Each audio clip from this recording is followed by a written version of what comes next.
My hope is that a lot more channels start talking about this movie because this was a really good surprise, and I want more people to talk about it. Love Less Bleeding has just come out. It's an A24 thriller, and it's also a love story. It's kind of like a love story with a blend of a crime thriller that comes together. The plot is about these two characters played first by the main character, Kristen Stewart, and then Katy O'Brien plays this love interest for her, and essentially these two come together, and they're two characters that are working at this gym owned by Kristen Stewart's character's father, and essentially with that element brings in the crime kind of stuff.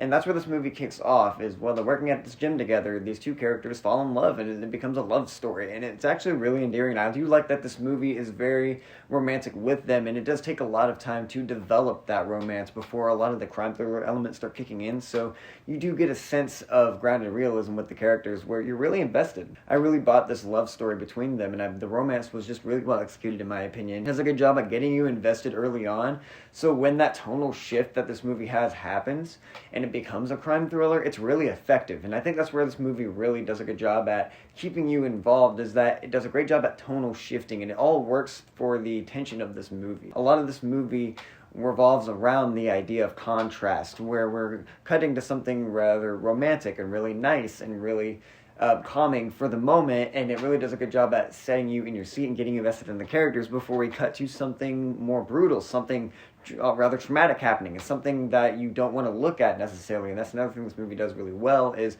really seeping in the graphic violence, but not to be gratuitous, but to really seep you into the world of this crime thriller element and really get that the characters are going through something gross and scary. And I think the movie does a really good job of being effective with that, especially when it's editing, because when you cut to, like I said, a romance scene, and then you cut to, say, something going on over here in the crime world that's really just unpleasant to watch, it has this contrast to show that you are building tension and you're going to see something the characters are going to go through.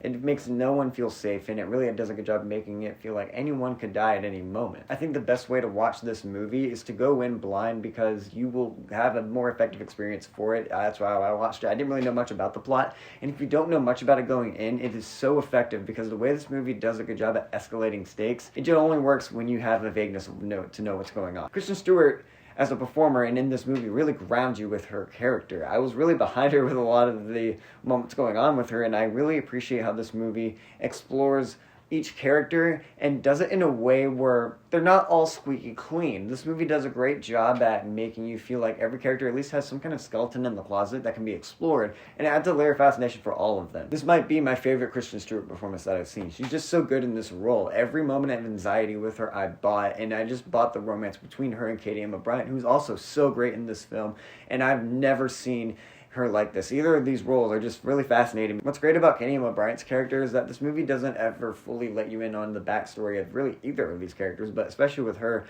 you start to reveal what kind of character she is just through her actions and how she is kind of explosive with a lot of things. And I think there's a really interesting element revolving addiction around her that also adds to this movie. Even though when there are more romantic scenes going on, sometimes it feels like there's an element of like a ticking time bomb behind it, like anything could happen that could put Kristen Stewart's character in danger, and I appreciate this movie explores that in a really cool way. And Katy O'Brien's character had a lot to do with that. Another really good performance in this movie is Dave Franco. I was actually surprised he was in this. He's really good at playing a piece of shit in this film. He just plays a guy he's an asshole, to really put it plainly, and the way this movie explores him, I just really like seeing Dave Franco again, and it was nice seeing him in a role like this where he's just playing a piece of shit. Ed Harris plays Kristen Stewart's dad in this movie, and he's such a good antagonistic role, and I really loved his scenes in the film, and I like that there's a slow sense of building with him throughout the movie where you're wondering if he's going to be the main point of it or not, and I appreciate that this movie kind of toes that line, and there's an interesting element of mystery with him, and I like the fact that we're also not fully let in on his backstory with Kristen Stewart's character and her upbringing with him. You just get the sense all through Kristen Stewart's performance that there is a traumatic history between these two because he's her father and because he was raised in this world of crime. There's these moments of striking editing where we use visuals to kind of cue in on what may have happened in her past with him. And it's always used to really raise the tension of the moment while also exploring maybe some of the characters' past without fully letting us in. And I like that. It was a lot of show and not tell. And I thought that really added to the effectiveness of this movie, and it kept it brief, so that way you could keep a tight pacing with it and really not have to flash back to full-on scenes. Simple and effective, and that's what this movie really is very simple and effective with how it executes a lot of its tension in moments where you are seeing characters go through something traumatic it doesn't feel like it's all fantastical, at least for the most part, and I'll get into that in a second. But another thing that was really great about this movie was the cinematography. A lot of the visual storytelling is really well done. There's some harsh shots in this movie that are very brutal, and a lot of moments where quietness is very effective, so it also goes into the sound design. I think this movie does a great job at having quieter scenes where there's no music going on, there's nothing really dramatic in terms of scale or scope. It's just a quick moment of, say, something violent happening, and you're just kind of sitting in that harsh reality for a second, and the quietness of certain shots where it's just lingering on something that you don't necessarily maybe want to look at. There's not a lot of music, it's not dramatic all the time, it's just like, oh, that happened and now I have to see that, and that's just kind of what the character is experiencing. It's just this traumatic, quiet moment because there wouldn't be music.